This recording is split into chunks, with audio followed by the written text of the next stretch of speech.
लेख्ने नभएदेखि नलेख्ने है त। ल उत्तर भनिदिनु भनेको छ, मोटामोटी भन्छु म। सिम्पल कुरा जुन ह्यान्डआउट्समै हुन्छ त्यो त मैले भनिराख्नु पनि परेन, तर नभएको कुरा चाहिँ यहाँ मैले भन्छु।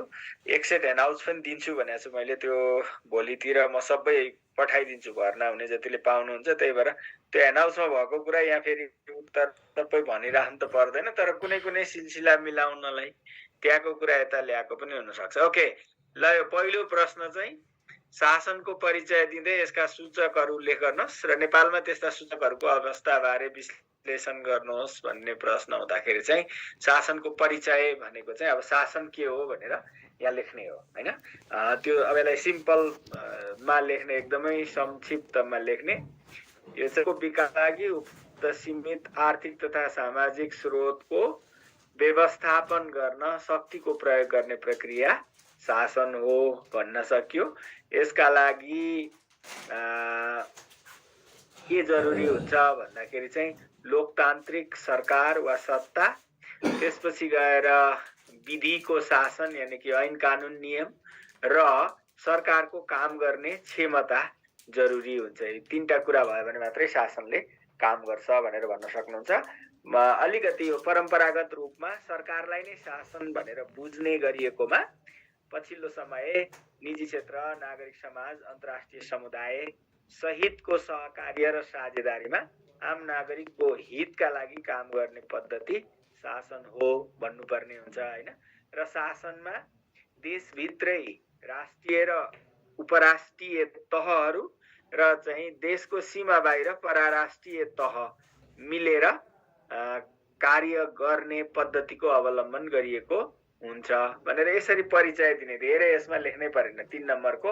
अनि शासनका सूचकहरू उल्लेख गर्दै भनेपछि अब यहाँ शासनका सूचकहरूमा चाहिँ यसको थोरै चाहिँ तपाईले थोरै इलाबोरेट गर्न सक्नुहुन्छ। 2 नम्बर यति मात्रै लेखेर नआउने भएर आवाज तथा उत्तरदायित्व भन्नेको ठाउँमा चाहिँ तपाईलाई फर इक्जाम्पल मैले के भन्छु भने यसमा तपाईले के भन्न सक्नुहुन्छ त भन्दा जनताको सहभागिता हुनु पर्यो हैन। यो जनताको सहभागिता हुनु पर्यो के, यो भनेको त्यही हो भन्न खोजेको, थोरै इलाबोरेट गरिदिएको त्यसको हैन। राजनीतिक स्थिरता र हिंसा रहितता भनेको यो राजनीतिको नाममा हिंसा हुनु भएन हैन। हिंसा नभएको अवस्था र स्थिर सरकार, यो अगाडि चाहिँ स्थिर सरकार हुनु नै यो चाहिँ स्थिर सरकार र भनेर यसरी भन्न सक्नुहुन्छ तपाईले। यसलाई इलाबोरेट तल उपबुदा राख्न पनि सक्नुभयो, यसरी गर्न पनि सक्नुभयो। पुरै भाषामा लेख्नु पर्दैन, नभएको अवस्था हुनु यस्तो भन्नु पर्दैन। सरकारको प्रभावकारिता अर्को सूचक, सरकारले नागरिक सरकारप्रति कतिको सन्तुष्ट छन् हैन। यसलाई के भन्न सक्नुभयो त भन्दा नागरिकलाई सेवा दिन सरकार कतिको हैन कतिको सक्षम छ भनेको हो यो चाहिँ है प्रभावकारिता भनेको। अरु केही कुरा हैन, यति गर्दै भने पुगिहाल्छ हैन। नियमनकारी गुण भनेको चाहिँ अब यो समाज, अर्थतन्त्र, मुलुक यसलाई चाहिँ व्यवस्थित र अनुशासित गर्नलाई हैन, समाज र अर्थतन्त्र अथवा बजार भनौं न, बजार तथा यो समग्र वातावरण यो इकोलोजी भनेको है, यो चाहिँ इकोलोजीको नियमन कस्तो छ हैन। शासनले भन्नु न हैन, शासनले कसरी गरेको छ, यो प्रभावकारी छ कि छैन भनेको चाहिँ यही नै हो। अर्को केही भाषामा पनि लेख्न सक्नुहुन्छ। अनि यो चाहिँ कानुनको परिपालना हो, यो चाहिँ है विधिको शासन भन्नेको ठाउँमा चाहिँ तपाईले कानुनको परिपालनाको अवस्था कस्तो छ, यो सबै रुल अफ ल भन्ने कुरा हो, त्यो छ कि छैन। भ्रष्टाचार नियन्त्रण गर्न सरकार सक्षम छ कि छैन हैन। मुलुकमा सीपीआई इन्डेक्समा मुलुकको स्थिति कस्तो छ हैन। यसलाई सिम्पल के भन्न सक्नुभयो त भन्दा भ्रष्टाचारको मापनमा मुलुकको चाहिँ स्थिति कस्तो छ, त्यसले देखाउँछ हैन शासन कस्तो छ भन्ने कुरा सीपीआई इन्डेक्समा। हो। यति कुरा मैले तपाईँलाई अहिले यही गरेर गरेँ, यति हो इलाबोरेट धेरै गरेदेखि यतिसम्म चाहिँ गर्नुपर्छ। अब शासनका सूचकहरूको अवस्था के छ भन्ने कुरा चाहिँ यो यी सूचक माथिको पो अवस्था चाहिँ वर्ल्ड ब्याङ्कले यो विभिन्न मुलुकहरूको तिनै सूचकका मापनका आधारमा शासनको अवस्था मूल्याङ्कन गरेर प्रत्येक वर्ष वर्ल्ड गभर्नेन्स इन्डेक्स निकाल्छ। 2022 को रिपोर्टका आधारमा चाहिँ अब नेपाल आवाज र उत्तरदायित्वमा चाहिँ यो -2.5 देखि +2.5 को स्केलमा मापन गर्दा नेपालले -0.09 स्कोर प्राप्त गरेको छ। त्यो चाहिँ यो पर्सेन्टाइल र्याङ्कमा 43 हुन आउँछ, 43% जस्तो हुन आउँछ हैन। अनि राजनीतिक स्थायित्व र हिंसा रहिततामा -0.2 छ, यो चाहिँ 38.2 पर्सेन्टाइल मात्रै हुन्छ। सरकारको प्रभावकारितामा 0.87 छ, यो चाहिँ 17.8 पर्सेन्टाइल हुन्छ। अनि रेगुलेटरी क्वालिटीमा 0.62, त्यो भनेको 30.3 मात्रै हुन्छ। विधिको शासनमा चाहिँ 0.47, त्यो भनेको 34.6, यसरी यो देखिन्छ। अब यहाँ अलिकति विश्लेषण गरिदिनु होला। यो विश्लेषणमा चाहिँ यसरी हेर्दा नेपालमा आवाज र उत्तरदायित्व यानी कि यो पोलिटिकल डाइमेन्सन अफ गभर्नेन्स चाहिँ अलिकति राम्रो देखिन्छ। यो 43 पर्सेन्टाइल र्याङ्क आउनु भनेको, तर त्यो धेरै राम्रो चाहिँ होइन, फेरि नराम्रो हो, तर हाम्रा अरू सूचकको तुलनामा त्यो अलि बढी राम्रो देखिन्छ। कारण चाहिँ के होला त भन्दाखेरि अब हामी कहाँ चाहिँ यो समानुपातिक प्रतिनिधित्व प्रणाली हैन, अनि निर्णयमा योजना नीति तर्जुमा गर्दाखेरि सहभागितामूलक कार्यशैली यो अवलम्बन गर्ने भएको भएर अनि हामीले चाहिँ पब्लिक हियरिङ, विभिन्न कार्यक्रमहरूको सार्वजनिक सुनवाई, सामाजिक परीक्षण, सार्वजनिक परीक्षण गर्ने गराउने गरेको, फिडब्याक गुनासो सुन्ने संयन्त्रहरू भएको कारणले गर्दाखेरि जनताको आवाज सुनिदो रहेछ भन्ने देखिएको हो। त्यसपछि थोरै यो राजनीतिक स्थायित्व र हिंसा रहितता पनि ठिकै छ, र अर्को भनेको विधिको शासनमा अलिक ठिक देखिन्छ, तर यो पर्याप्त होइन।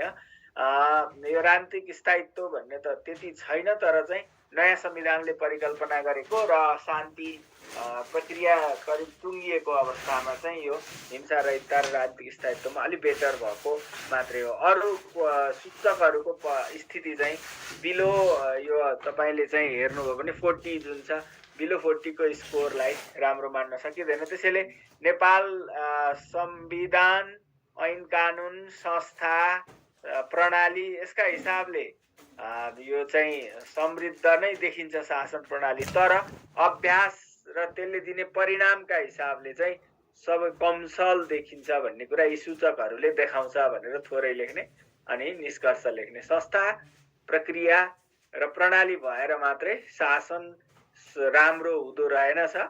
यसका लागि शासनका विभिन्न आयामहरूमा राज्यले उच्च सफलता हासिल गर्न सक्नु पर्दो रहेछ, अर्थात् नतिजा दिन सक्नु नै सफल र प्रभावकारी शासन हुन सक्नु रहेछ, अथवा नतिजा दिन सक्यो भने मात्रै सफल र प्रभावकारी शासन हुन सक्ने रहेछ भनेर चाहिँ यसरी निष्कर्ष लेख्नुपर्छ तपाईले। अब अर्को एउटा मेबी सम्भावित क्वेसन या तपाईहरुलाई छलफलका लागि मैले बनाइदिएको क्वेसन चाहिँ शासन र सरकार बीचको भिन्नता केलाउँदै शासन एक गतिशील र तीव्र रूपमा परिवर्तन भइरहने अवधारणा हो भन्ने कुरा शासनको सन्दर्भको विकास क्रमका आधारमा पुष्टि गर्नुहोस् भनेर सोध्यो भने चाहिँ अब यहाँ मैले यहाँ टाइप गर्न धेरै समय लाग्ने भएर खण्डित गरिदिएको छैन। अङ्कहरू चाहिँ 10-10 लेखिदिएको छ। जाँचमा कहिलेकाहीँ यस्तै पनि आउँछ, कहिलेकाहीँ खण्डित अघि मैले 1 नम्बरमा दिए जस्तो पनि आउँछ। अब यो प्रश्नले चाहिँ शासन र सरकार बीचको भिन्नता एउटा सोध्यो, अर्को चाहिँ यो शासन चाहिँ गतिशील अवधारणा हो है भन्ने कुरा लेख, तर त्यो चाहिँ के का आधारमा भन्दा शासनको सन्दर्भको विकास क्रमका आधारमा त्यो पुष्टि गर भनेर जम्मा 2टा पाटो सोधेको छ। अब शासन र सरकार बीचको भिन्नता मैले यहाँ राख्दिएको छु जस्ताको तस्तै, यो चाहिँ तपाईहरुलाई थाहा हुनुपर्ने विषय हो, अहिलेसम्म पढेर थाहा पाइसक्नु भयो होला, नभए पनि अब यहाँ मैले राख्दिएँ सरकार के यसरी लेख्ने हो। अब यहाँ ठ्याक्कै यो बुँदामा जानुभन्दा अगाडि चाहिँ शासन र सरकार विगतमा समानार्थी रूपमा बुझिन्थ्यो। पछिल्लो समय सरकारलाई शासनको एउटा पात्र र शासन चाहिँ सरकार सहितको निजी गैर सरकारी क्षेत्र समेतको समष्टिका रूपमा बुझिने हुँदा यी दुई बीचको भिन्नतालाई यस प्रकार उल्लेख गर्न सकिन्छ भनेर यसरी सरर लेख्ने। अब यसमा कुनै व्याख्या चाहिँदैन। यिनै कुराहरू सरकार चाहिँ शक्ति प्राप्त गरेर सत्तामा बसेको समूह हो, शासन चाहिँ लोकतान्त्रिक सरकारले कार्य सम्पादन गरेको अवस्था हो। त्यसैले सरकार हुन लोकतान्त्रिक नभए पनि हुन्छ, शासन हुन लोकतान्त्रिक हुनुपर्छ। सरकारले नतिजा नदिए पनि सरकारै हो, सत्तामा शक्तिमा छ भने, तर शासन हुन नतिजा चाहिन्छ। अब यसमा राज्यसँग सम्बन्धित पात्रहरू हुन्छन्। यहाँ राज्य र गैर राज्य दुईटै प्रकृतिका पात्रहरू हुन्छन्। सार्वजनिक क्षेत्रको प्रशासनलाई मात्रै सरकार भनिन्छ, सार्वजनिक र निजी दुवै क्षेत्रको प्रशासनलाई सरकार भनिन्छ। यस्तै यो तपाईहरुलाई मैले दिन्छु, पढ्न बुझ्न सकिहाल्नुहुन्छ। केही कुराहरू नबुझ्ने छन्, जस्तो टप डाउन लिनियर मोडल हुन्छ सरकारको चाहिँ, यो एकदम हाइरार्किकल लिनियर रेखीय सम्बन्ध हुन्छ। टप डाउन अधिकार केन्द्रमा हुन्छ, आदेश र नियन्त्रण गर्छ माथिले तल्लो तहलाई। तर शासन चाहिँ मल्टिलेयर नेटवर्क मोडल हुन्छ। यसमा टप डाउन हाइरार्की भन्ने भन्दा पनि जुन संस्थाले, जुन अधिकारीले आफू सार्वजनिक क्षेत्रभित्रको त्योभन्दा बाहिरको पनि जुन संस्था, जुन व्यक्तिसँग समन्वय गरेर नेटवर्किङ गरेर पनि काम गर्न सक्छ सरकार, के अरे शासनमा चाहिँ, हैन। सरकारले कठोर नीति औजारको प्रयोग गर्छ भनेको जनतालाई छनौट दिँदैन, लचकता दिँदैन। जे गर्न हुने त्यो गर्न पाइयो, गर्न नहुने गर्यो भने दण्डित गर्छ। तर शासनले चाहिँ जनतालाई नै छनौटको अवसर दिन्छ, लचक किसिमका नीति औजारहरूको प्रयोग गर्छ। यसरी यो भिन्नताहरू हुन्छन्। अब यसमा सबै डिटेलमा व्याख्या गर्नु परेन, यसरी लेख्ने, यसलाई टक्रक्कै दुईतिर गरेर। अब शासन कसरी गतिशील अवधारणा हो र यो तीव्र रूपमा परिवर्तन भइरहने अवधारणा कसरी हो भन्नेमा चाहिँ यहाँ मैले तपाईहरुलाई ठ्याक्कै के अरे गरिदिया छैन, सिधै टेबल राख्दै मैले यो शासनको चाहिँ के अरे सन्दर्भको विकास क्रमलाई राख्ने। अलिकति भाषामा लेख्नुपर्छ तपाईहरुले यहाँ चाहिँ, हैन। शासन एक डाइनामिक कन्सेप्ट हो, गतिशील अवधारणा हो। समाजमा मानिसहरू व्यवस्थित रूपमा बसोबास गर्न सुरु भएसँगै अस्तित्वमा आएको शासन विभिन्न कालखण्डमा फरक फरक सन्दर्भमा फरक फरक अर्थमा बुझिँदै आइएको छ। यस्तो अवधारणागत विकास क्रमलाई अथवा यस्तो सन्दर्भगत विकास क्रमलाई, शासनको सन्दर्भगत विकास क्रमलाई व्याअनुसार संक्षेपमा उल्लेख गर्न सकिन्छ भनेर अब करिब 7000 वर्ष पहिले चाहिँ समाजको उदय भयो। त्यो सन्दर्भमा चाहिँ शासन अस्तित्वमा आयो र त्यो बेलाको शासनलाई चाहिँ हामी प्रजातीयतामा आधारित शासन भन्छौं। प्राचीन कालमा चाहिँ यो प्राचीन सभ्यताहरूको विकास भए, यो प्राचीन सभ्यताहरूको विकास भएको सन्दर्भमा त्यो सन्दर्भमा चाहिँ संस्थामा आधारित शासन अस्तित्वमा आयो र संस्थामा आधारित शासनले प्रजातीयतामा आधारित शासनलाई प्रतिस्थापन गर्यो। 18औं शताब्दीको उत्तरार्धतिर आइसकेपछि चाहिँ के भयो त भन्दा औद्योगिक क्रान्ति भयो र बजारको उदय भयो। त्यो चाहिँ सन्दर्भ हो शासनको, जसले गर्दा बजार निर्देशित शासनको विकास भयो, है। मार्केट डाइरेक्टेड गभर्नेन्स, बजार नै सर्वेसर्वा भएको शासनको विकास भयो। सन् 1930 पछि चाहिँ फेरि के भयो त भन्दा विश्व आर्थिक महामन्दी भयो र बजार असफल भयो। विश्व आर्थिक महामन्दी चाहिँ बजारको मार्केट फेलियरले गर्दा सिर्जना भयो भनेर दाबी गरियो।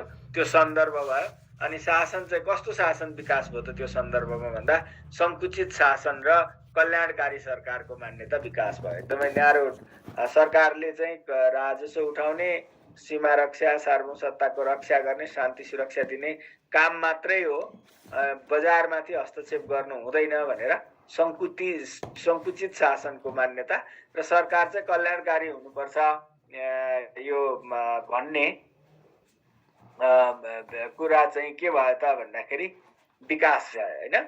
यो विश्व आर्थिक महामन्दी ले गर्दाखेरि सन् 1930 पछि चाहिँ, है।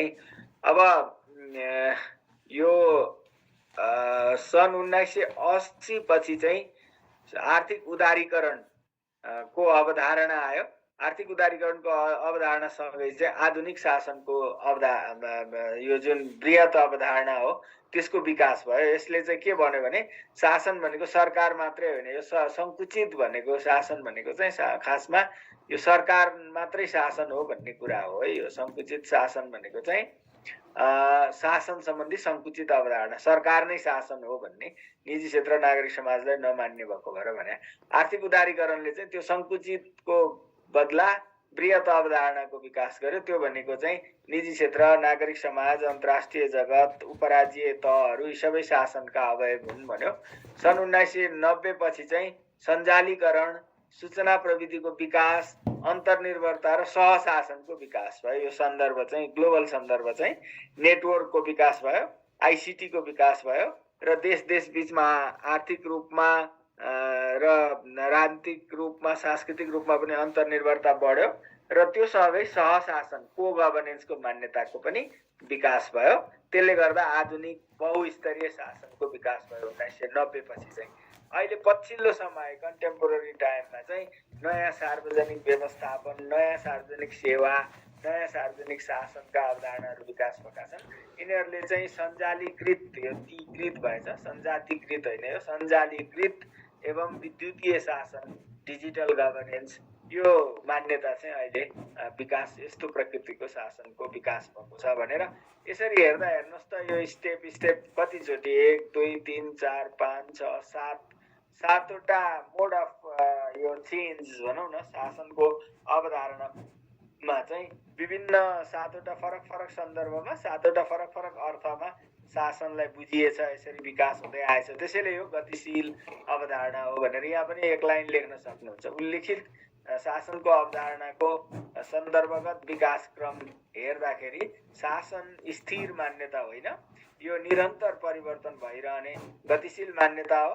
तर यस्तो परिवर्तन समय, परिवेश आदिमा देखा परेको रूपान्तरण र परिवर्तनको परिणति हो अथवा त्यसको सन्दर्भको परिणति हो भनेर यहाँ लेख्नुपर्ने हुन्छ अनि निष्कर्षमा लेख्ने हो। अब शासनको गतिशील प्रकृति लाई मनन गर्दै नेपालले आफ्नो शासन प्रणालीमा निरन्तर सुधार र परिवर्तन गर्नमा ध्यान दिनु जरुरी छ भनेर यस्तै किसिमको निष्कर्ष लेख्न सक्नुहुन्छ। ओके, अब अर्को चाहिँ शासनका विभिन्न आयामहरूको विश्लेषण गरी राज्य प्रणालीमा शासनको भूमिकामाथि प्रकाश पार्नुहोस् भनेर यो एउटा प्रश्न हुन सक्छ। के शासनका डाइमेन्सनहरू के हुन् र स्टेट सिस्टममा शासनको के भूमिका हुन्छ, त्यसले के काम गर्छ, कार्य भने पनि त्यही हो, भूमिका भने पनि त्यही हो, लेख्नुहोस् भन्ने अर्को प्रश्न हुन सक्छ। अब आयामको यो मैले धेरै व्याख्या गर्दिनँ, अघि माथिका सूचकहरू चाहिँ आयामभित्र पर्छन्। यहाँ जस्तो मैले तपाईलाई यो एउटा चाहिँ हिन्टको लागि अब शासनका राजनीति के अरे शासनका विभिन्न आयामहरू हुन्छन्। खास गरी ती आयामहरूलाई त्याअनुसारका 4वटा समूहमा आबद्ध गरेर प्रस्तुत गर्न सकिन्छ भन्ने यहाँ माथि लेख्ने। अनि राजनीतिक आयाममा चाहिँ माथिका सूचकहरू छ नि हाम्रो जुन यो आवाज र उत्तरदायित्व अनि त्यसपछि गएर चाहिँ राजनीतिक स्थायित्व होइन स्थायित्व र हिंसा रहितता अनि त्यसपछि गभर्नमेन्ट इफेक्टिभनेस, सरकारको प्रभावकारिता। यी सूचकहरू चाहिँ के हुन् त, यिनीहरू चाहिँ सूचकहरू यसमा पर्छन् हैन, राजनीतिक आयामभित्र पर्छन् यी 3टा सूचकहरू। अब यो भित्र पोलिटिकल डाइमेन्सनमा चाहिँ निर्वाचन प्रणाली, यो चाहिँ समावेशीकरणका नीतिहरू है, अनि सरकारको गठन विघटनका कुराहरू, अनि सरकारले चाहिँ यो समाजमा हिंसा नियन्त्रण गर्न कतिको सकेको छ, पोलिटिकल भाइलेन्स छ कि छैन हैन, त्यसलाई कसरी कम गर्ने र यो सेवा सुविधा प्राप्तिमा नागरिकको अपेक्षा अनुसार सरकारलाई काम गर्ने कसरी बनाउने भन्ने विषयहरू चाहिँ राजनीतिक आयामभित्र पर्छन्। अब आर्थिक आयाम भनेको चाहिँ यो रेगुलेटरी क्वालिटी, नियमनकारी गुण भन्ने सूचक चाहिँ यसमा पर्छ। तर अब यो आर्थिक आयामभित्र त्यो सूचक चाहिँ त्यहाँ पर्यो, तर यसका विषयहरू अरू धेरै हुन्छन्। अब आर्थिक आयाममा चाहिँ मुलुकको आर्थिक वृद्धि, विकास अनि आयको वितरण, बजेट, विनियोजन खर्च हैन, औद्योगिकरण, कृषिको आधुनिकीकरण अथवा चाहिँ एक्सपोर्ट इम्पोर्टको व्यवस्थापन, राजस्व परिचालन र व्यवस्थापन, यी सबै आर्थिक आयामभित्र पर्छन् है। अब यी सबै कुराका लागि सरकारले नियमन गर्नु जरुरी हुन्छ। त्यसैले माथिको सूचक चाहिँ यो नियमनकारी गुणको सूचक योसँग सम्बद्ध हुन्छ भनेर मैले भने। अब त्यसपछि संस्थागत आयाम भनेको चाहिँ के हो त भन्दा इन्स्टिट्युसनल डाइमेन्सन भित्र चाहिँ के पर्छ भनेदेखि यो संस्थागत आयाम भित्र चाहिँ सरकारले प्रयोग गर्ने ऐन कानुन नियम हैन र त्यसपछि रुल अफ ल जुन छ नि विधिको शासन सूचक त्यो चाहिँ संस्थागत आयाम भित्र पर्छ। 21 सेकेन्डलाई म एउटा फोन उठाउँछु।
ओके, अब यो यी आयामहरू अन्तर्गत चाहिँ मैले भन्दै थिएँ संस्थागत आयाममा चाहिँ जुन हाम्रो विधिको शासन छ नि रुल अफ ल, यो विधिको शासन सूचक चाहिँ यसमा पर्छ। अब यो खास गरिकन संविधान, ऐन कानुन अनि त्यसको कार्यान्वयनको अवस्था अनि त्यसको कार्यान्वयनमा संलग्न हुने न्यायपालिका अदालतहरू त्यो त्यसका हैन, अनि त्यसपछि गएर प्रशासन, यिनीहरू कस्ता छन् भन्ने कुरा चाहिँ यो विधि के अरे संस्थागत आयामभित्र पर्छ र त्यसको सूचकै चाहिँ यो विधिको शासन भन्ने सूचक हो।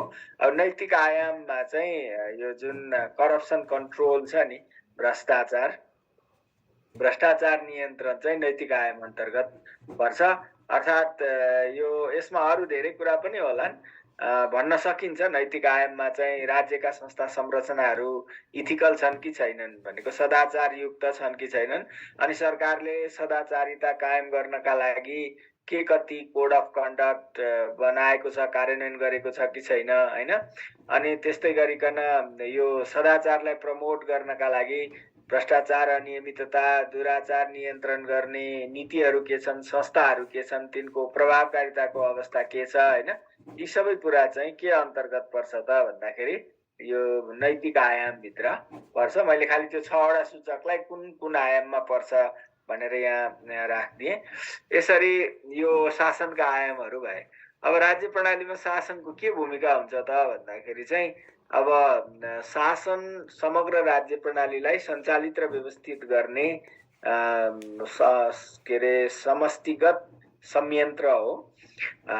यसले नागरिकको आवश्यकता र अपेक्षा अनुरूपका नीतिहरूको निर्माण र तिनीहरू मार्फत विभिन्न कार्यक्रमहरूको कार्यान्वयन गरी राज्यका लक्ष्य उद्देश्य प्राप्त गर्ने भूमिका निर्वाह गर्दछ।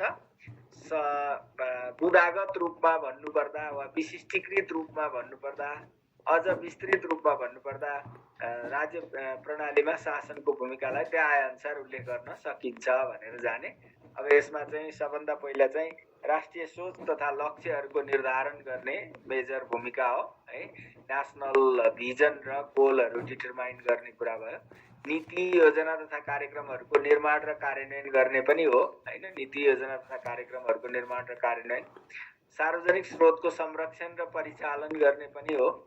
पब्लिक रिसोर्सको चाहिँ के अरे कन्जर्भेसन गर्ने र मोबिलाइज गर्ने कुरा, कानुनको प्रयोग गर्ने, नियमन गर्ने, नियन्त्रण गर्ने काम पनि शासनले गर्छ।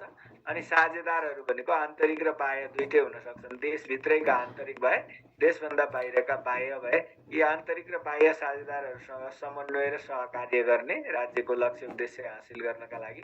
अनि निगरानी, मूल्याङ्कन, निर्देशन र सुधारको काम पनि गर्छ शासनले हैन। यो चाहिँ सर्भिलेन्स निगरानी भनेको। अनि त्यसपछि गएर चाहिँ मूल्याङ्कन, इभ्यालुएसन, त्यसको मूल्याङ्कन, एसेसमेन्ट गर्ने कुरा। अनि डिरेक्टिङ, निर्देशन दिने र आवश्यकता अनुसार रिफर्म गर्ने काम पनि गर्छ। यो चाहिँ प्राइभेट सेक्टर, बिजनेस हाउसहरू र समाजका विभिन्न खाले संस्थाहरू, तिनीहरू सबैको, मार्केटको हैन, व्यवसायको वा व्यक्तिको, समूहको, संस्थाको निगरानी गर्ने, मूल्याङ्कन गर्ने, निर्देशन दिने र सुधार गर्ने काम पनि शासनले गर्छ। त्यो भूमिका पनि खेल्छ। अनि आचरण, मूल्य र संस्कृतिको विकास र अभ्यास गर्ने गराउने काम पनि शासनको हो हैन। यसले चाहिँ आचरणलाई विकास गर्ने, गराउने, मूल्य र संस्कृतिहरू विकास गर्ने, गराउने र त्यसको आम मानिसमा, संस्थाहरूमा अभ्यास पनि गराउने काम गर्छ। उत्तरदायित्व र सदाचारको प्रवर्धन गर्ने काम गर्छ हैन। अकाउन्टेबिलिटी एन्ड इथिक्स, यो प्रवर्धन गर्ने काम र नागरिकका अधिकारको संरक्षण, यी चाहिँ मेजर भूमिकाहरू भए। अब यही भित्र विभिन्न क्रियाकलाप पनि जोड्न सकिन्छ। काम भनेर आयो भने पनि लेख्ने यही नै हो है। अनि अलिकति निष्कर्ष लेख्नु होला। त्यस्तै गरिकन अर्को चाहिँ के सम्भावित प्रश्न हुन सक्छ त भन्दा शासनका आधारभूत चरित्रहरू उल्लेख गरी यसको आधुनिक अवधारणा विकासको सन्दर्भ स्पष्ट पार्नुहोस्। यहाँ दुईटा कुरा, एउटा चाहिँ क्यारेक्टरिस्टिक्स लेख्नुहोस् भन्यो, अर्को चाहिँ यसको आधुनिक अवधारणा विकास चाहिँ के सन्दर्भमा आधुनिक शासनको अवधारणा विकास भएको हो। अघि भनेको बहुतहीय, बहुपात्र भएको, बहुक्षेत्र भएको, परस्परमा सहकार्य, साझेदारी गर्ने प्रवृत्तिको अघि अझ हामी नेटवर्क गभर्नेन्स भन्यौँ, सञ्जालमा आधारित यो अहिलेको शासन पद्धति कुन सन्दर्भमा विकास भएको हो भनेर यसले सोधेको छ। दुईटा पाटो छ, एउटा चरित्र लेख्नु पर्यो, यसको आधारभूत चरित्र भनेको विशेषता हो, अनि त्यसपछि आधुनिक शासनको अवधारणा विकासको सन्दर्भ। अब जाँचमा ठ्याक्कै यसरी बुदामा जाने होइन, मैले पटक पटक भनेको छु। शासनका मूलभूत चरित्रहरू अब अलिकति लेखेर अनि शासन यो हो भन्नु पर्यो, यसमा परिचय नै दिएर, अनि यसका मूलभूत चरित्रहरू त्यहाँ अनुसार छन् भनेर। अनि राष्ट्रिय यहाँ त चरित्रमा उसकै आएछ पक्नु है, यो क्यारेक्टरिस्टिक्स चाहिँ माथिकै आएछ पक्नु। यसलाई पछि मैले रु गरेर पठाउँला। अब यसको चाहिँ चरित्र भनेको त हामीले कपी पेस्ट भएछ यो चरित्रमा त उसमा ह्यान्डआउट्समा छँदैछ, त्यो तपाईँहरूले पाउनुहुन्छ। त्यही पनि भन्छु, यो चाहिँ शासनको पहिलो चरित्र भनेको चाहिँ संविधानवाद र विधिको सीमित सरकारको अवधारणा हैन, लोकतान्त्रिक पद्धति र विधिको शासन, त्यसपछि गएर बहुतह, बहुक्षेत्र र बहुपात्र संलग्नता, अनि कार्यगत स्वायत्तता र पात्रहरूका बीचमा चाहिँ तर अन्तर्निर्भरता है, नतिजा परिणामका लागि तिनीहरू बीचमा अन्तर्निर्भरता, अनि शक्ति र अधिकारको विकेन्द्रीकरण र निक्षेपन, त्यो चाहिँ केन्द्रमा धेरै रहँदैन, अनि संस्था र कार्यविधिमा लचकता, फ्लेक्सिबिलिटी भन्छ, लचकता र ग्रहणशीलता, परिवर्तनशीलता हैन, अनि निर्णय प्रक्रियामा चाहिँ सहभागिता, सहमतिमा आधारित निर्णय प्रक्रिया, कमान्ड एन्ड कन्ट्रोल हुँदैन त्यसमा, अनि यो चाहिँ नागरिक संलग्नता, पारदर्शिता र उत्तरदायित्व, नैतिकता, सदाचार, निष्ठा, यी चाहिँ शासनका आधारभूत चरित्रहरू हुन् भनेर यसरी लेख्नुपर्ने हुन्छ। अब त्यसपछि गएर शासनको आधुनिक अवधारणा विकासको सन्दर्भ चाहिँ के हो त, कुन कन्टेक्स्टमा अघि हामीले पढेको मोडर्न गभर्नेन्स चाहिँ विकास भएको हो भन्दा चाहिँ अब यो फेरि यसमा पनि त्यही लेख्नुपर्छ। शासन एक गतिशील अवधारणा हो, विगतमा सरकार नै शासन हो भनेर बुझ्ने गरिएकोमा आर्थिक उदारीकरण पछि र विश्वव्यापीकरण पछि शासन भनेको सरकार भन्दा बृहत कुरा हो भन्ने मान्यताको विकास भयो र अहिले हामीले बहुतहीय वा बहुस्तरीय बहुपात्र बहुक्षेत्र संलग्न रहेको समन्वयात्मक र साझेदारीमूलक तवरले कार्य गर्ने प्रणालीका रूपमा शासनलाई बुझ्छौँ। यस्तो शासनको अवधारणा विकास हुनुका पछाडि ल्याएका विषयवस्तुहरू सन्दर्भका रूपमा रहेका छन् भनेर राज्यको सर्वव्यापी भूमिकाको असफलता र आलोचना, यो 1930 पछि जुन सबै कुरा राज्यले नै गर्नुपर्छ भन्ने जुन युनिभर्सल रोल डिफाइन गरिएको थियो त्यसको व्यापक आलोचना भयो अनि त्यो सफल भएन त्यो मान्यता। त्यसपछि आधुनिक अवधारणा शासनको विकास भएको हो। आर्थिक उदारीकरण र निजीकरणको अवधारणाको विकास, इकोनोमिक लिबरलाइजेसन र प्राइभेटाइजेसनले गर्दा शासनमा बजारको निजी क्षेत्रको भूमिका अत्याधिक बढेर गयो। त्यसले गर्दा बहुपात्र बहुक्षेत्रमा आधारित शासन अहिलेको विकास भएको हो। विश्वव्यापीकरणको मान्यता, ग्लोबलाइजेसनले चाहिँ देशहरूलाई सामाजिक सांस्कृतिक राजनीतिक आर्थिक रूपले अन्तर्निर्भर बनाइदियो। सिङ्गो विश्व इन्टिग्रेटेड भयो, ग्लोबल भिलेजमा परिणत भयो। के भन्छ ग्लोबल भिलेज भनेको विश्वव्यापी ग्राममा परिणत भयो। त्यसले गर्दाखेरि पनि शासनमा अन्तर्राष्ट्रिय पात्रहरूको भूमिका बढेर आयो र आधुनिक शासनमा पराराज्य तह विकास भयो। निजी र गैर सरकारी क्षेत्रहरूको उदय र शासनमा उनीहरूको संलग्नता र प्रभाव, त्यो पनि हो आधुनिक अवधारणा विकासको। सीमित सरकारको मान्यता विकास भयो। सरकारले स्वेच्छाचारी शक्तिको प्रयोग गर्न पाउँदैन है, संविधान ऐन कानुनको आधारमा मात्रै शक्ति अभ्यास गर्नुपर्छ भन्ने मान्यता, त्यसले रुल अफ ललाई इस्टाब्लिस गर्यो र सरकारको भूमिका त्यसपछि परिवर्तन पनि भयो। सबै क्षेत्र आफैले संलग्न भएर गर्नेबाट चाहिँ यो चाहिँ सहजकर्ता, समन्वयकर्ता, नियमनकर्तामा रूपान्तरित हुन पुग्यो हैन। यसले पनि आधुनिक शासनको अवधारणा विकास गर्ने सन्दर्भको रूपमा काम गर्यो। प्रजातान्त्रिकरणको लहरमा विश्वव्यापी विस्तार, अब यो चाहिँ ग्लोबल्ली डेमोक्रेटाइजेसन भयो। हरेक देशहरू प्रजातान्त्रिक स्वरूपमा रूपान्तरित हुन थाले अनि बहुस्तरीय शासनको अवधारणाको विकास भयो। 1992 पछि भनौँ न, खास गरी गेरी मार्क्सले यो म्यास्ट्रिक्ट ट्रिटी को व्याख्या गरेर युरोपियन युनियनले कसरी काम गर्छ भन्ने क्रममा त्यहाँ चाहिँ मल्टी लेभल गभर्नेन्स रहेछ भनेर जुन व्याख्या गरे, त्यसपछि बहुस्तरीय शासनको अवधारणा विकास भयो। त्यसले अहिलेको आधुनिक शासनको जग त्यसले पनि बसाल्यो।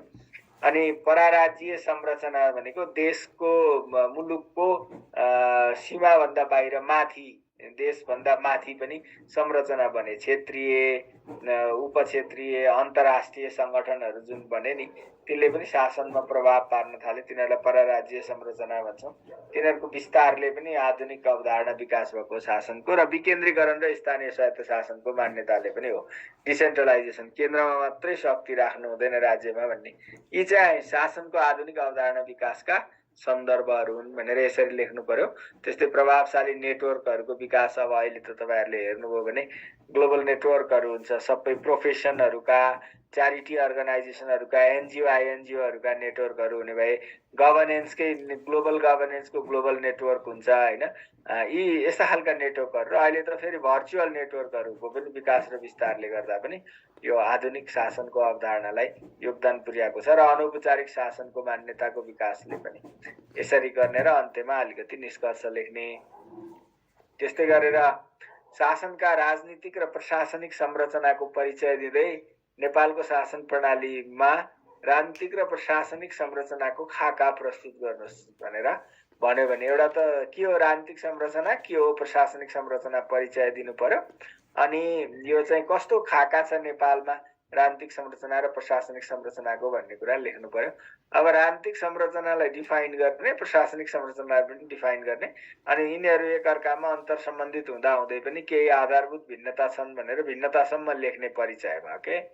राज्यको नीति निर्माण गर्ने गर्नसँग सम्बद्ध संरचनाहरूको समष्टि राजनीतिक संरचना हो भने बनेका नीतिहरू कार्यान्वयन गर्ने कामसँग सम्बद्ध संरचनाहरूको समष्टि प्रशासनिक संरचना हो।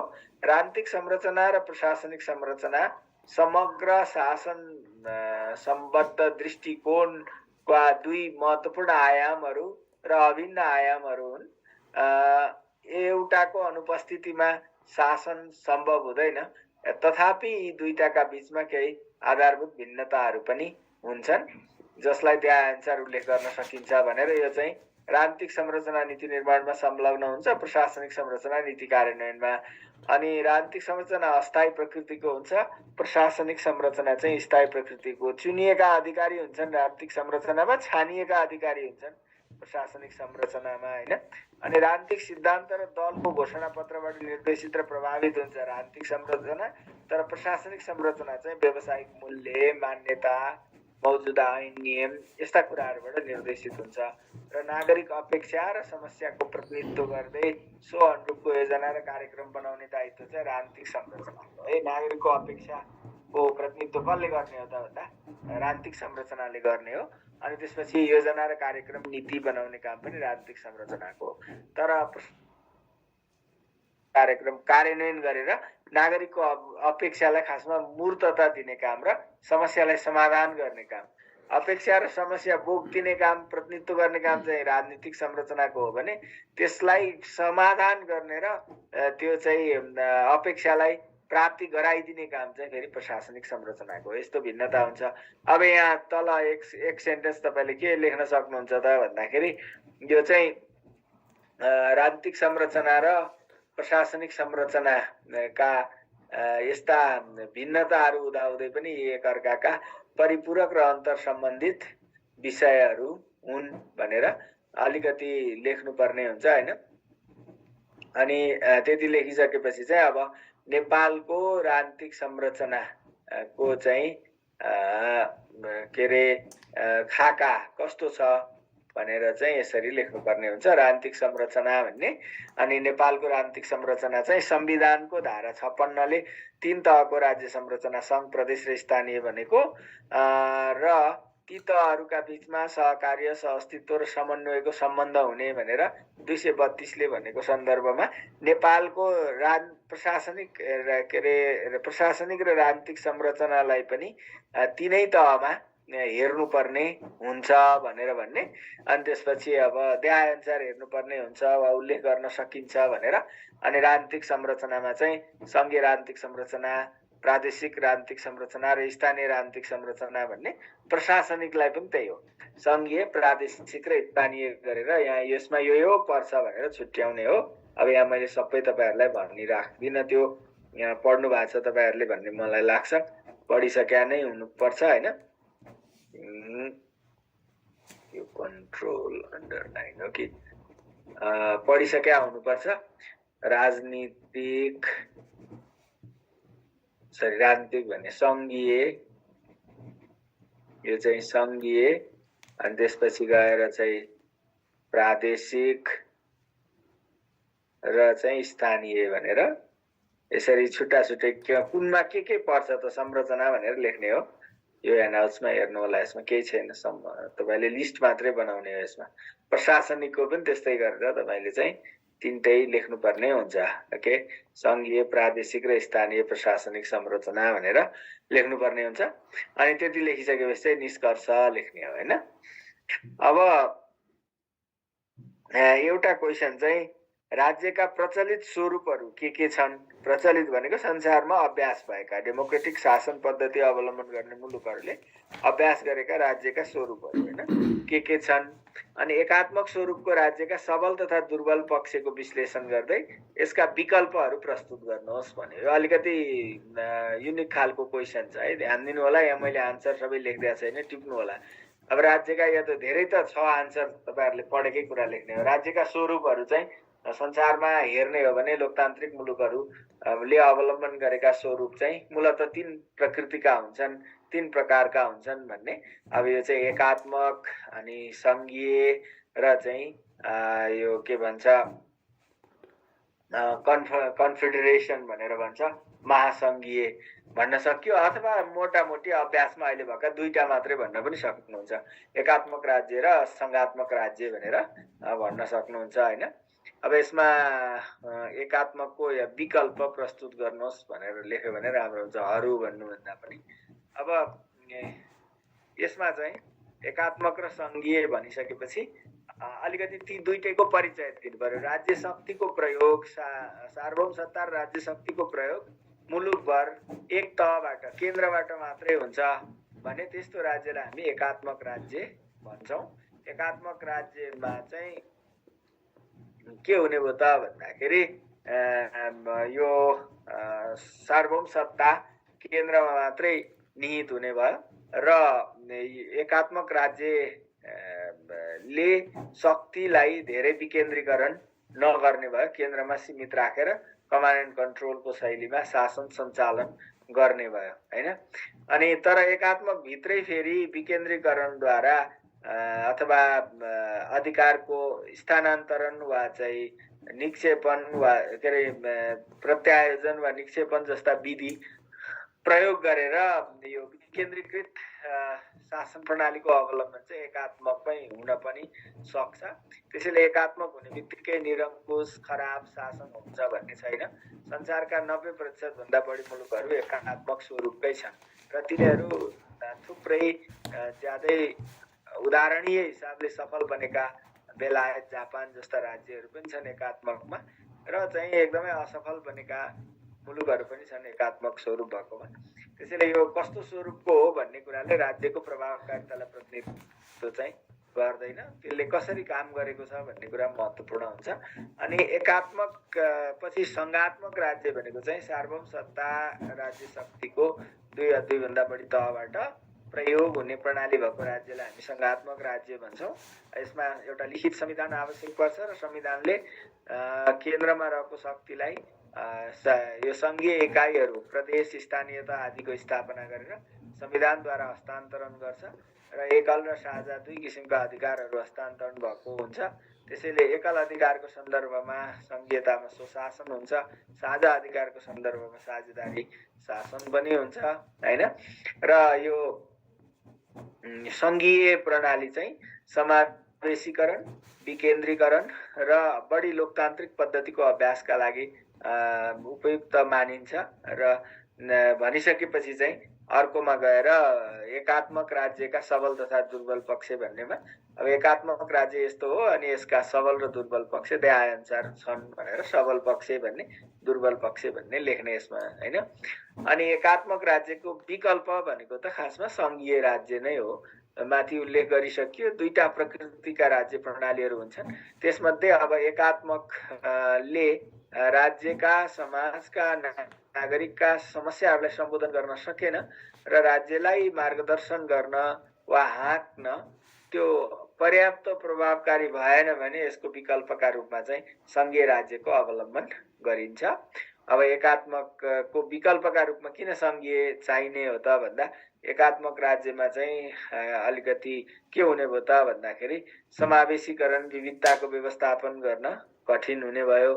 अनि अलिक शक्तिको केन्द्रीकरण हुने हुँदा सहभागितामूलक लोकतान्त्रिक विकेन्द्रीकृत शासन पद्धतिको अवलम्बन गर्न कठिन हुने भयो हैन एकात्मकमा। अनि त्यस्तै गरिकन यो नीति निर्माणमा र स्रोतको विनियोजन तथा उपयोगमा चाहिँ एलिटहरूको क्याप्चर हुने भयो। जो सत्तामा हुन्छ, जो केन्द्रमा हुन्छ उसको चाहिँ नियन्त्रण, क्याप्चर कायम हुने स्थिति रह्यो एकात्मक राज्यमा। त्यही भएर यसको विकल्पका रूपमा चाहिँ हामीले सङ्घीय राज्य प्रयोग गर्छौँ, जसमा चाहिँ यो सबैको समान सहभागिता अनि समानुपातिक प्रतिनिधित्व प्रणाली, त्यसपछि गएर चाहिँ यो भौगोलिक हिसाबले सन्तुलन कायमका लागि शक्तिको भौगोलिक विभाजन हैन र उपराज्य तहसँगको सहकार्य साझेदारीमा कार्य सम्पादन है र चाहिँ अधिकारहरू संविधानद्वारा नै स्थानीय तह, प्रादेशिक तहलाई हस्तान्तरण गरी उनीहरूले एकल अधिकारको सन्दर्भमा सार्वभौम र स्वायत्त ढङ्गले कार्य गर्ने वातावरण यस्तो चाहिँ गर्ने भएकोले एकात्मक राज्यको विकल्पका रूपमा सङ्घीय राज्य प्रयोग गर्नुपर्ने हुन्छ। सङ्घीय राज्यको स्वरूपको अभ्यास गर्नुपर्ने हुन्छ।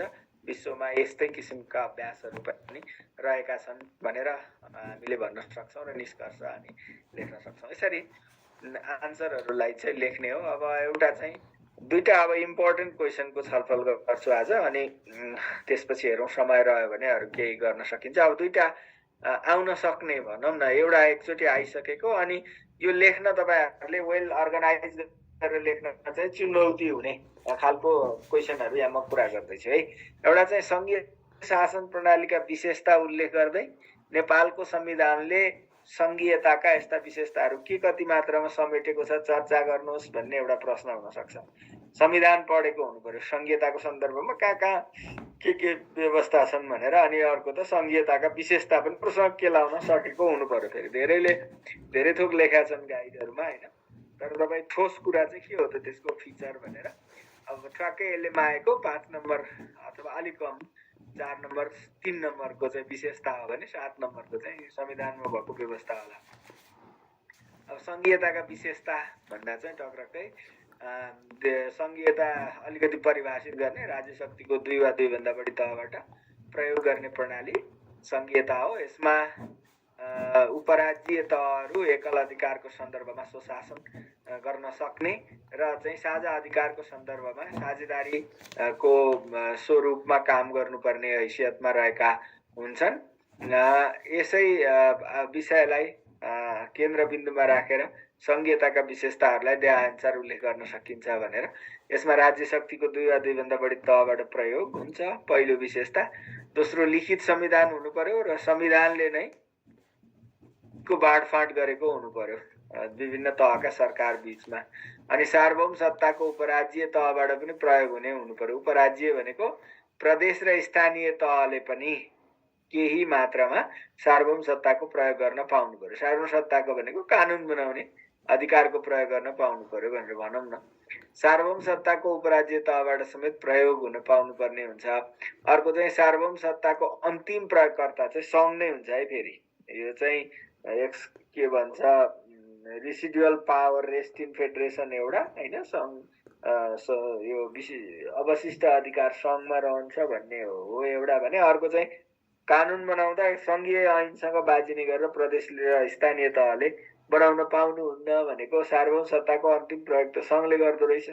अर्को त्यस्तै गरिकन नेपाल सरकारले प्रदेश र स्थानीय तहलाई बेला बेलामा निर्देशन दिन सक्ने र त्यस्तो निर्देशनको पालना गर्नु उनीहरूको कर्तव्य हुने भनेपछि त पावर त माथि नै रहेछ हैन। यसरी यी विभिन्न व्यवस्थाहरू छन् जसले सार्वभौम सत्ताको अन्तिम प्रयोग संघले गर्छ संघीयतामा भन्ने हो।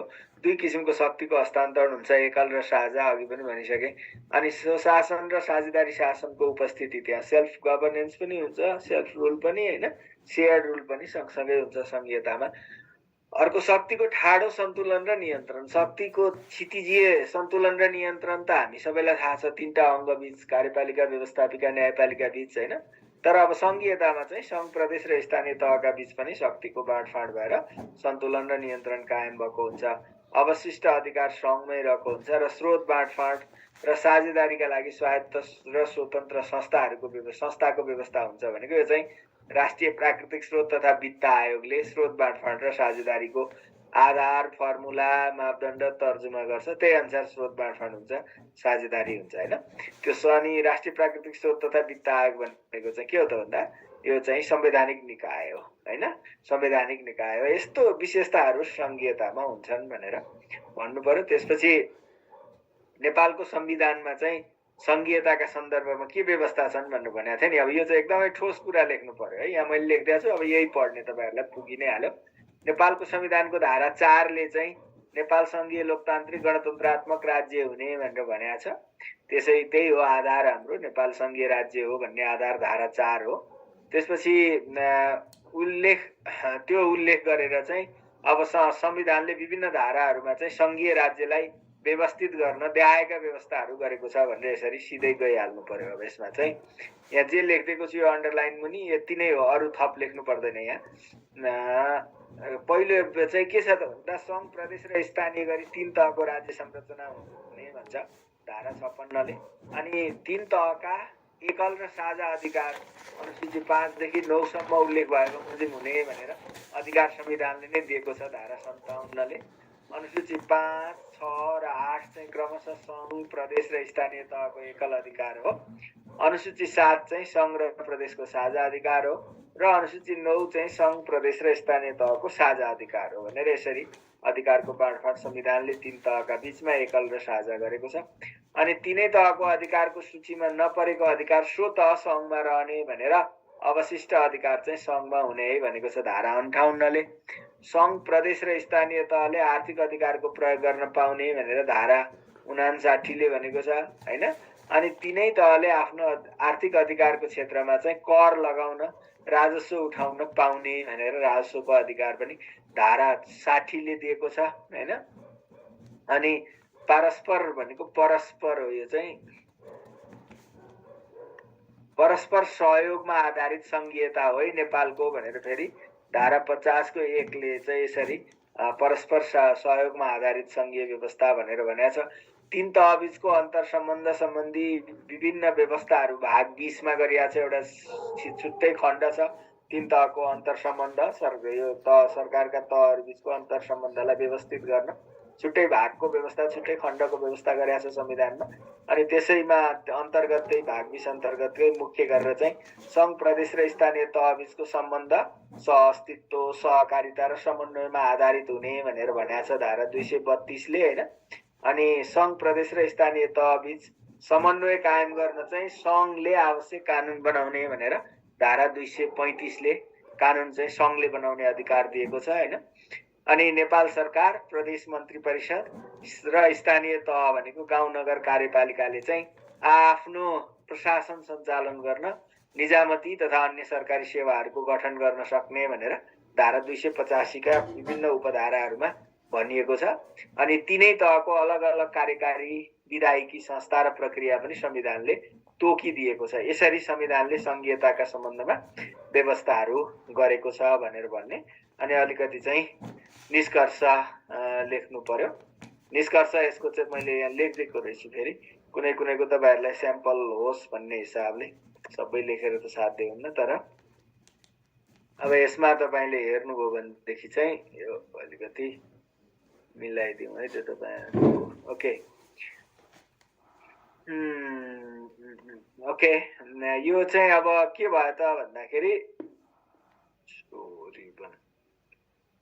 शेयरले गर्दा भएन, पछि मिलाइदिउँला। ओके, सार्वभौम सत्ताको जुन अभ्यास हो जनताबाट सुनिश्चित गर्न संघीय व्यवस्था चाहिँ उपयुक्त मानिन्छ हैन।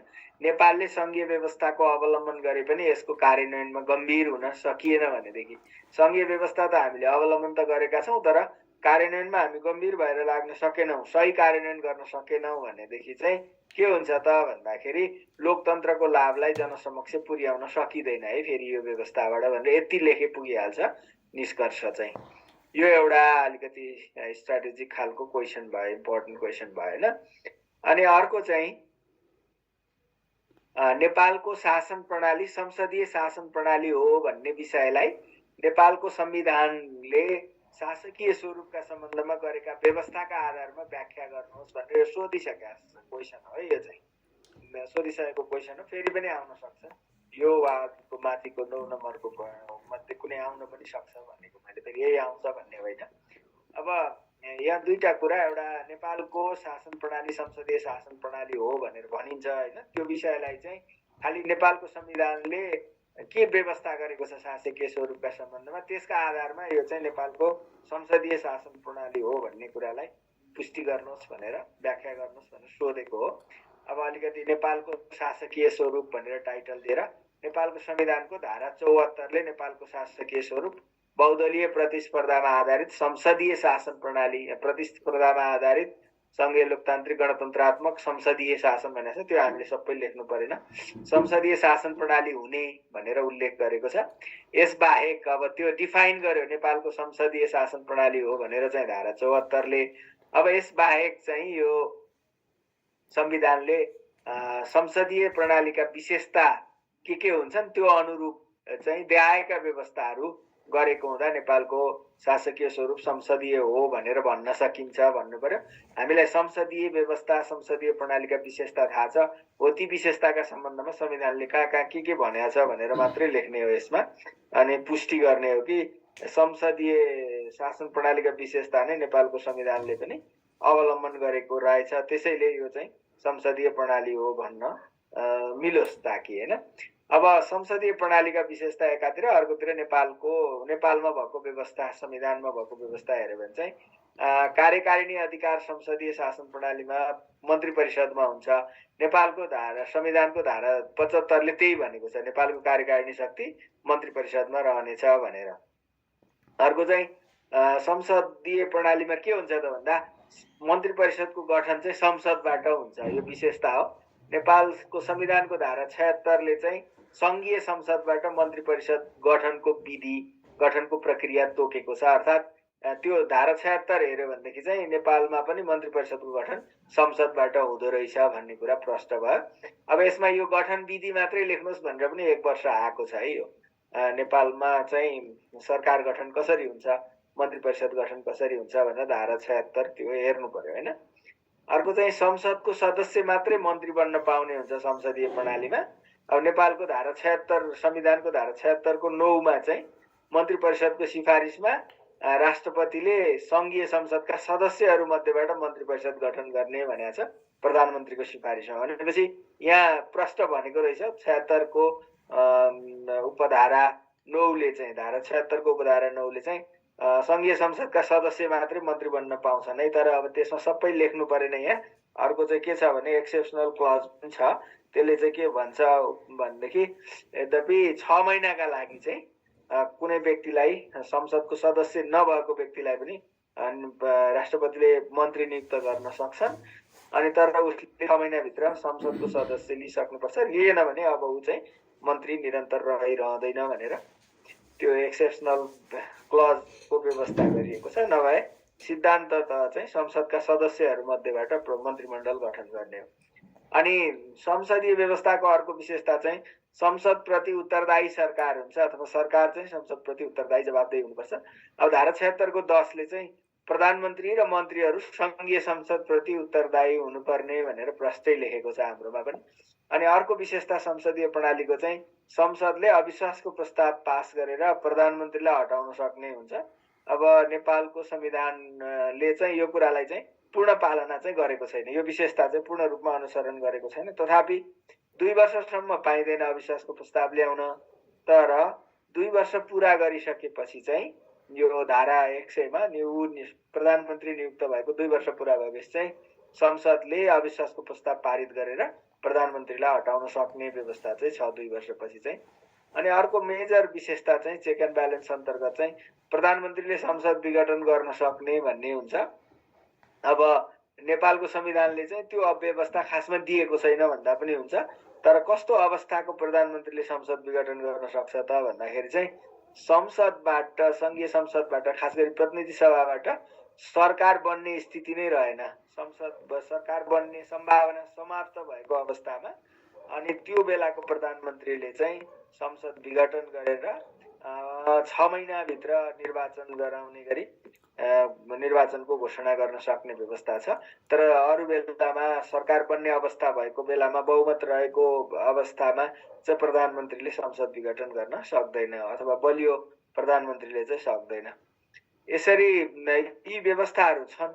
अब तर चाहिँ संसदीय व्यवस्थासँग केही हामीले फलो गरेका व्यवस्था चाहिँ नमिल्ने प्रकृतिका पनि छन् हैन। नेपालको संविधानले चाहिँ संसदीय व्यवस्थाका विशेषता विपरीतका देखाएका मौलिक व्यवस्था पनि गरेको छ। एउटा चाहिँ 2 वर्षसम्म प्रधानमन्त्री विरुद्ध अविश्वासको प्रस्ताव ल्याउन नपाइने व्यवस्था, यो संसदीय व्यवस्थाको गुण अथवा विशेषता होइन, जुनसुकै बेला ल्याउन पाउनु पर्ने हो। अनि अर्को चाहिँ प्रधानमन्त्रीले संसद विघटन गरी मध्यावधि निर्वाचनमा जान नपाउने जुन व्यवस्था हो त्यो पनि मिलेन। प्रधानमन्त्रीले पनि संसदले मलाई सहयोग गरेन, यो अल्पमत भनौँ न, मेरो नीति कार्यक्रम आदि कार्यान्वयन गर्न सम्भव, पास गर्न सम्भव भएन, म चुनावमा जान्छु र मेरो आफ्नै बहुमत ल्याएर अनि मैले भने अनुसार सरकार चलाउँछु भन्ने अधिकार संसदीय व्यवस्थामा प्रधानमन्त्रीलाई हुन्छ, हाम्रोमा चाहिँ त्यो छैन। अनि अर्को चाहिँ संवैधानिक नियुक्तिमा संवैधानिक परिषदको सिफारिसमाथि फेरि संसदीय सुनवाई हुन्छ। यो चाहिँ पार्लियामेन्ट्री सिस्टममा होइन, प्रेसिडेन्सियल सिस्टममा चाहिँ यस्तो हुने हो।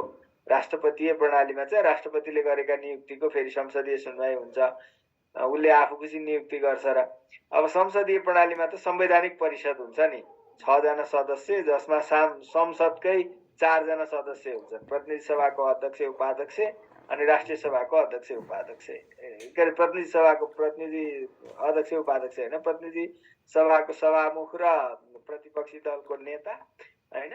अनि त्यसपछि गएर यो उपसभामुख पनि छ, त्यो चाहिँ किन भनेदेखि महिलाको सहभागिताका लागि, र त्यसपछि गएर राष्ट्रिय सभाको अध्यक्ष गरेर 4 जना संसदकै बिग हेडहरू चाहिँ सदस्य भएको ठाउँमा उनीहरूले गरेको सिफारिस फेरि तल आएर समितिमा सुनवाई हुने भनेको चाहिँ यो चेक एन्ड ब्यालेन्स र पार्लियामेन्ट्री प्रणालीको फिचर विपरीतको कुरा हो हैन।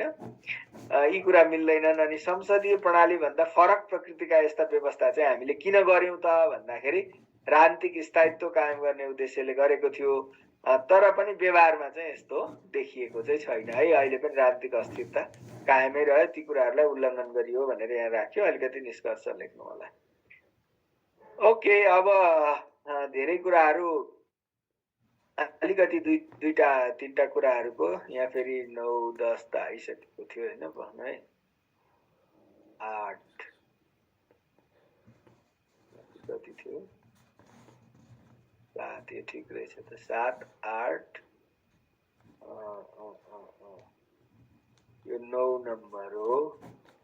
ओके, अनि 10 नम्बर। ओके, यो अर्को एउटा प्रश्न चाहिँ के हुन सक्छ भने आजको अन्तर्सम्बन्धित र अन्तर्निर्भर विश्वमा राष्ट्रिय शासनका चुनौतीहरू के हुन्, तिनीहरू पहिचान गर्दै त्यस्ता चुनौतीको सन्दर्भमा नेपालले शासकीय प्रबन्धमा गर्नुपर्ने सुधार के होलान् भनेर समग्र च्याप्टरको कुरा आयो। यो चाहिँ यसमा राष्ट्रिय शासनका चुनौती, तर यहाँ सन्दर्भ चाहिँ के हो त भन्दा अन्तर्सम्बन्धित र अन्तर्राष्ट्रिय विश्वको सन्दर्भमा यो चुनौती लेख्ने हो हैन।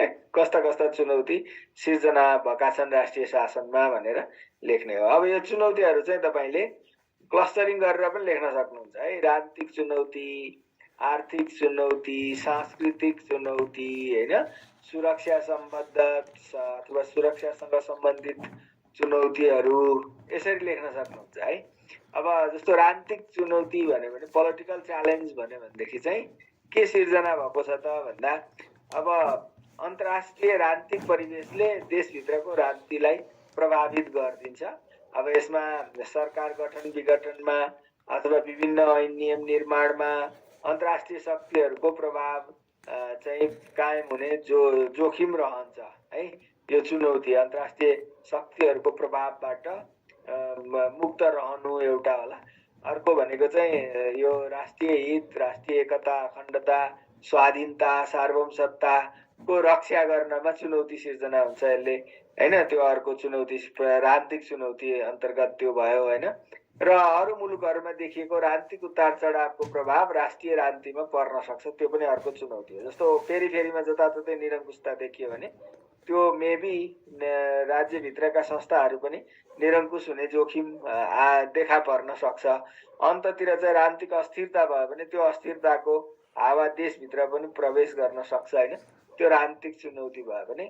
अब अर्को चाहिँ आर्थिक चुनौती भनेको चाहिँ विश्व आर्थिक यो सङ्कटहरू देखा परे भने त्यसको असर देशभित्र पर्छ हैन।